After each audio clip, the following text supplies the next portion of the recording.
amigos de MSC Noticias. Aquí estoy, Luis Vicente León, presidente de Data Analysis, conversando un poco sobre el entorno económico y político venezolano que se presentó en el evento de Perspectivas Económicas de Benamcham, que básicamente yo resumo en dos palabras. La primera, incertidumbre, que es el definidor fundamental del entorno político. Venezuela, sin duda, no tiene ninguna certeza sobre cómo se va a desenvolver o cómo se va a resolver el conflicto de poderes entre un gobierno que mantiene control territorial, que mantiene recursos, que mantiene todavía el respaldo de su sector militar y que no está dispuesto a ceder en cambios fundamentales que amenacen su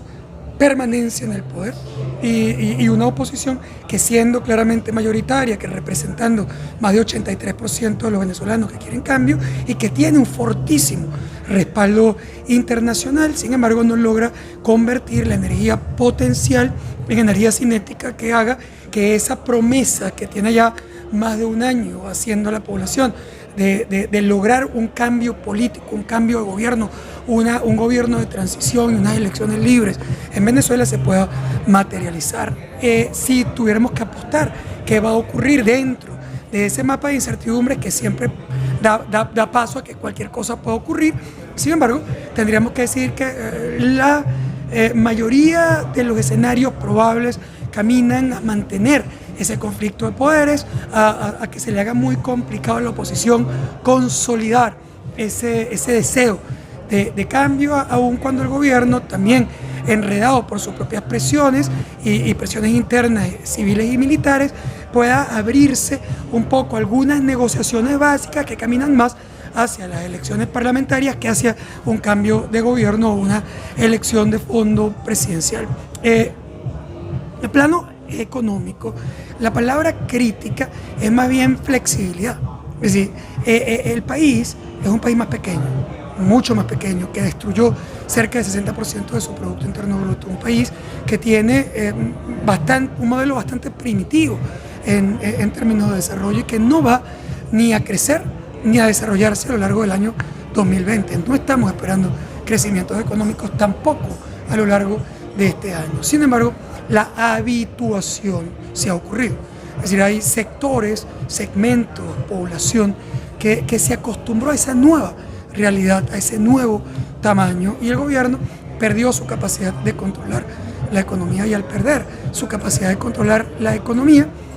no tiene dólares para poder presionar al sector privado, no tiene bancos corresponsales para poder realizar sus importaciones, no tiene exportación petrolera severa porque está sancionado. Entonces, con este mapa ha tenido que depender mucho más del sector privado, y entonces un gobierno que había sido hostil a la actividad privada se convierte más bien en un gobierno dependiente de que el sector privado importe, comercie, venda. Le ha tenido que abrir el mercado, permitirle las transacciones cambiarias, permitir una apertura de precios, y con eso se ha generado ciertas permeabilidades, porosidad en la pared de la crisis, que ha permitido que algunos sectores no transables, comercios, servicios, etcétera, hayan mejorado, a lo mejor no dramáticamente, pero hayan mejorado su nivel de vida y se hayan acostumbrado a esta nueva realidad. De manera que estamos viendo un país que se empieza a mover desde un punto más chiquito, pero que se mueve, y básicamente hacia el futuro estamos viendo que esa economía, si bien no va a crecer, sí va a ser más abierta, con más participación privada, con un dominio fuerte de las importaciones, y creo camino hacia una privatización severa, sobre todo de sectores de infraestructura y petróleo, ante un gobierno que va a ser incapaz de mantener esas actividades activas. Luis Miguel, en cuanto al tema pasivo laboral y la entrada en vigencia de la cripto y la divisa, evidentemente como medio fuerte económico. Bueno, yo creo que en el plano de la apertura, obviamente el tema cambiario, moneda, la masificación del uso de divisas, pero también de instrumentos innovadores o diferentes, es evidente. El país simplemente perdió su moneda, el bolívar perdió sus funciones básicas de intercambio, de reserva de valor y de accountability. Entonces,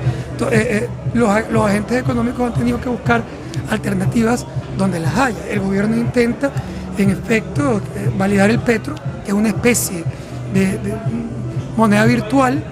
o de criptomoneda. No es una criptomoneda, pero tiene algunas características de ella. Hay algunos otros mecanismos de criptomonedas que han intentado aprovechar justamente la pérdida de valor del bolívar, de funciones del bolívar, y eso les ha permitido algunos segmentos de mercado, sobre todo como transición entre el bolívar y el dólar real. Es decir, creo que el gran mercado de las monedas especiales ha sido servir de puente para que los venezolanos conviertan el bolívar en dólares. Es decir, no es el ahorro, no es la moneda final en la que se quieren reservar todavía, sino básicamente el puente a través del cual intentan conseguir una moneda de reserva de valor estable, como el dólar, como el euro o como los pesos colombianos, etc. Ahora, ¿hacia dónde va eso? Difícil saberlo. Es decir, nosotros estamos viendo algunas transformaciones en el mundo y hemos visto el surgimiento de algunas monedas como esas criptomonedas que todo el mundo conoce y algunas de ellas parecen muy modernas y han crecido, tienen mercados, participan en todo el mundo, pero bueno, es un momento de transición que todavía no sabemos si es o una gran oportunidad de cambio que se va a convertir en el futuro o un gran fraude que se va a convertir en una destrucción inmensa de valor en el futuro. Todavía no estamos en el punto para saber en cuál de esos dos escenarios estamos.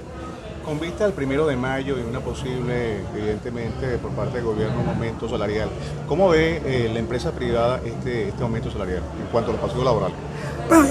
a ver, obviamente que si tú le dices a un empresario que está en crisis, que tiene problemas importantes de colocación de productos, que está vendiendo pequeñas cantidades, que está tratando de subsistir, que tiene que incrementar sus salarios y sus costos, siempre hay un nivel de rechazo sobre el proceso, sobre todo porque no porque no quiera pagar más, porque al final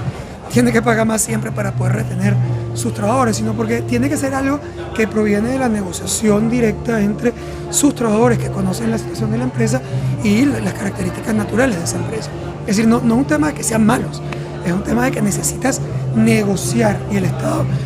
cuando hace decretos lineales, desconoce las características típicas del mercado. Sin embargo, yo te diría que eso es el problema menor que tiene el sector privado hoy. Es el problema mucho más grave. En una economía que se dolariza